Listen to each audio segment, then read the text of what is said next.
I'm really excited about doing this webinar to give you a little bit of a taste of what we plan to expect to see in Pierre during this legislative session. It seems like we just got out of the last one and we turn around and head to the next one. Governor proposed a 5% across the board increase for Medicaid providers. That leads to about an $835 million total health and human services and social services budget.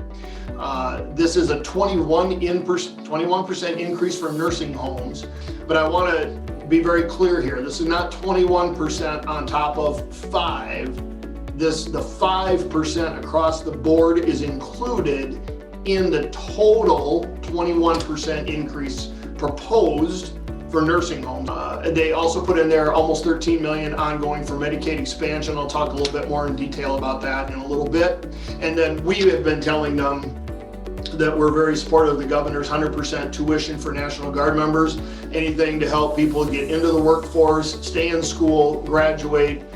Certainly we're going to be very supportive of that. Obviously Medicaid expansion passed on the ballot this fall. It's a constitutional amendment. Don't see any push from the executive branch, from legislators, from any group to try and stop it.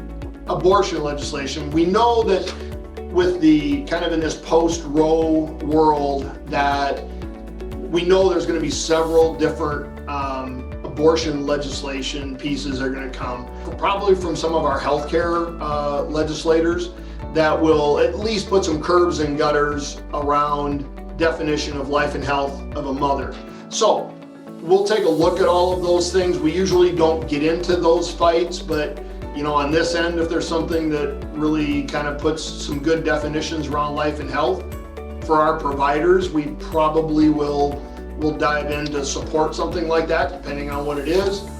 The food tax repeal, we haven't talked about it as a council, and the only reason that it made this list is because that's a big nut. You take $110 million of ongoing revenue out of the stream, and that has an impact on us as healthcare, obviously, since we're one of the larger budgets that frankly come out of there in the Medicaid space. We think there's going to be a few medical marijuana cleanup things.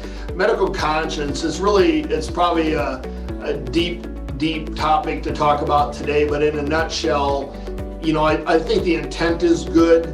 It's come up now 2 years in a row. I fully expect it to come up this year. The intent is to protect providers from doing procedures they don't want to do. There's already 50 years of federal and state statute that is proven to protect providers. They have an avenue to not do a procedure they don't want to do. This bill just takes it a step too far, we believe, as a group, that gives all rights to employees, no rights to employers. The last one on our list that we know generally is going to come, or I believe is generally going to come, is vaccinations, specifically anti-vax. We're not even talking about COVID, we're talking about the national movement to remove mandates for school-age children to have MMR, all of those. We are here to make sure that we're boots on the ground in Pierre, making sure we're taking our unified message and letting our legislators know where healthcare stands. And then on top of that, waiting to hear from you on issues that are important to you, and then having you engage, as Stephanie alluded to on the backside, to interact with your legislators.